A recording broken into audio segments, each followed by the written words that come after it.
오늘 하루의 말씀은 요한복음 18장 28절에서 40절까지 말씀입니다. 그들이 예수를 가야바에게서 관정으로 끌고 가니 새벽이라.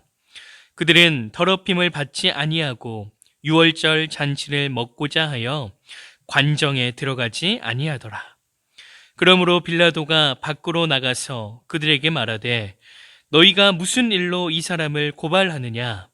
대답하여 이르되 이 사람이 행악자가 아니었더라면 우리가 당신에게 넘기지 아니하였겠나이다. 빌라도가 이르되 너희가 그를 데려가라. 너희 법대로 재판하라. 유대인들이 이르되 우리에게는 사람을 죽이는 권한이 없나이다 하니 이는 예수께서 자기가 어떠한 죽음으로 죽을 것을 가리켜 하신 말씀을 응하게 하려 함이로라. 이에 빌라도가 다시 관정에 들어가 예수를 불러 이르되 내가 유대인의 왕이냐? 예수께서 대답하시되 이는 내가 스스로 하는 말이냐? 다른 사람들이 나에 대하여 내게 한 말이냐? 빌라도가 대답하되 내가 유대인이냐? 내 나라 사람과 대제사장들이 너를 내게 넘겼으니 내가 무엇을 하였느냐? 예수께서 대답하시되 내 나라는 이 세상에 속한 것이 아니니라. 만일 내 나라가 이 세상에 속한 것이었더라면 내 종들이 싸워 나로 유대인들에게 넘겨지지 않게 하였으리라. 이제 내 나라는 여기에 속한 것이 아니니라. 빌라도가 이르되 그러면 내가 왕이 아니냐? 예수께서 대답하시되 내 말과 같이 내가 왕이니라. 내가 이를 위하여 태어났으며 이를 위하여 세상에 왔나니 곧 진리에 대하여 증언하려 함이로라. 무릇 진리에 속한 자는 내 음성을 듣느니라 하신대 빌라도가 이르되 진리가 무엇이냐 하더라. 이 말을 하고 다시 유대인들에게 나가서 이르되 나는 그에게서 아무 죄도 찾지 못하였노라. 유월절이면 내가 너희에게 한 사람을 놓아주는 전례가 있으니 그러면 너희는 내가 유대인의 왕을 너희에게 놓아주기를 원하느냐 하니 그들이 또 소리 질러 이르되 이 사람이 아니라 바라바라 하니 바라바는 강도였더라. 아멘. 유대 종교 지도자들은 예수님께 신성 모독죄를 씌워 그분을 빌라도 앞으로 끌고 갑니다. 그곳에서 예수님은 총독 빌라도에게 신문을 받으셨습니다. 비록 예수님은 빌라도의 법정에서 죄인 취급을 받으셨지만 그 과정을 통해 죄가 없으셨음이 완전히 드러났습니다.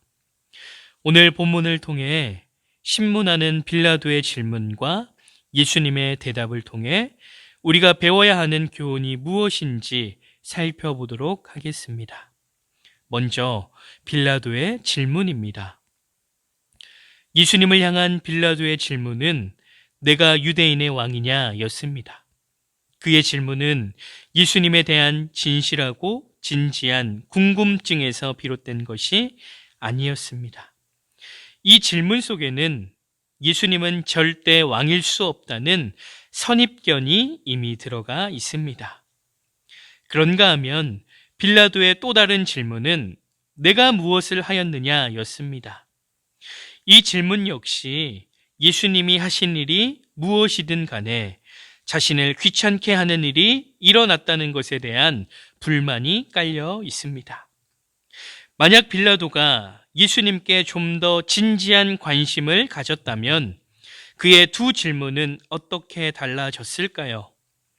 빌라도의 영적 운명은 어떻게 바뀌었을까요? 아마도 빌라도는 만유의 왕이시며 죄인의 구세주로 오신 예수님을 발견하게 되는 큰 은혜를 입었을 것입니다. 그러나 빌라도는 자신이 맡은 직무와 신분의 울타리에 갇혀 선입견과 편견으로 예수님을 바라봤습니다.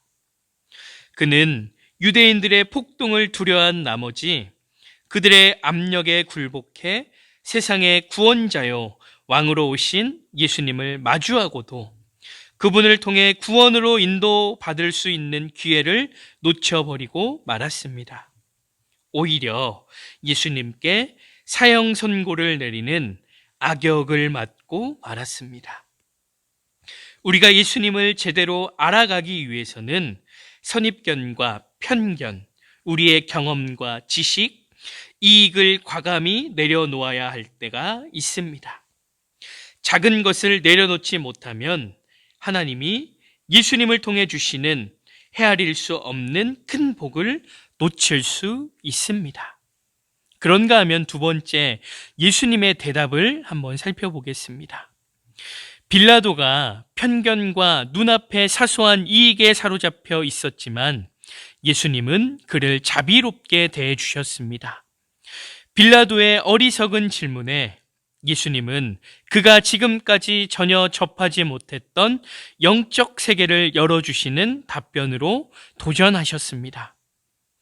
예수님은 자신이 왕이심을 시인하면서도 당신이 다스리시는 나라는 로마 제국처럼 이 세상에 속한 것이 아니라고 말씀하셨습니다. 이 땅에 속하지 않은 새로운 차원의 하나님 나라를 소개하셨습니다. 이 땅에 갇혀 살아가던 빌라도에게 전혀 새로운 세상을 열어 보여주신 것이죠. 그리고 진리에 속한 자만이 당신의 말씀을 들을 수 있다고 그에게 강력하게 도전하셨습니다. 이 모든 예수님의 말씀은 빌라도라는 한 영혼을 깨워 영적 진리에 눈뜨게 하시고자 의도하신 자상하고 애정어린 답변이었습니다. 예수님은 자신을 신문하고 있는 빌라도를 잃어버린 한 영혼으로 대하셨습니다. 이처럼 예수님은 당신을 하찮게 대하고 심지어 적대적으로 대하는 사람들까지도 사랑으로 품어주시는 분입니다. 우리 역시도 마찬가지입니다. 우리의 구원도 이런 은혜로 용납과 기다림이 있었기에 가능했음을 기억해야 합니다. 그러므로 우리는 우리 안에 있는 소망의 이유를 묻는 자들을 위해 진지한 답변을 준비하고 있어야 합니다. 영적으로 완악하여 복음을 가볍게 여기는 자들에게 예수님처럼 관심과 사랑의 끈을 놓지 말아야 된다는 것이죠. 사랑하는 행복한 교회 성도 여러분, 빌라도의 신문과 예수님의 대답을 통해 알 수 있는 것이 무엇입니까? 빌라도는 선입견과 편견을 가지고 예수님을 바라보았지만 예수님은 선입견과 편견을 가지고 빌라도를 바라본 것이 아니라 사랑으로 품는 모습을 보이셨습니다. 바라기는 우리의 삶이 빌라도가 아닌 예수님과 같기를 소망합니다. 예수님처럼 선입견과 편견을 가진 시선이 아니라 사랑으로 바라볼 줄 아는 시선이 회복되어지길 소망합니다. 그래서 주의 은혜를 나누고 나타내는 예수님의 사람들이 되시기를 간절히 소망합니다. 다 같이 기도하시겠습니다. 사랑과 은혜가 풍성하신 주님, 오늘 말씀을 통해 주님은 사랑이심을 다시 한번 보게 됩니다. 선입견과 편견을 가지고 예수님을 바라보는 빌라도를 나무라시는 것이 아니라 더욱 사랑으로 대하셨던 주님, 주님의 마음을 우리도 담게 하시옵소서. 주님의 마음으로 살아가게 하시옵소서.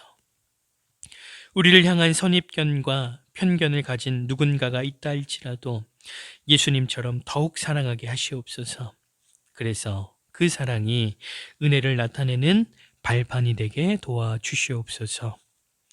주님, 코로나로 인해 전 세계가 두려움과 어려움에 휩싸여 있습니다. 너무나 절망적인 현실 가운데에서도 우리가 안심할 수 있는 것은 우리가 주의 날개 아래 있기 때문입니다. 코로나라는 문제가 우리의 올무가 되는 것이 아니라 코로나라는 문제를 해결하실 주님의 은혜를 경험하게 도와주시옵소서. 바라기는 나라와 열방을 불쌍히 여겨 주시옵소서. 주님이 주시는 샬롬의 은혜로 평안을 찾게 하시고 나라와 열방이 주님 없이는 살 수 없음을 절실히 느끼는 은혜의 시간이 되게 도와주시옵소서. 감사드리며 거룩하신 예수님의 이름으로 기도드립니다. 아멘.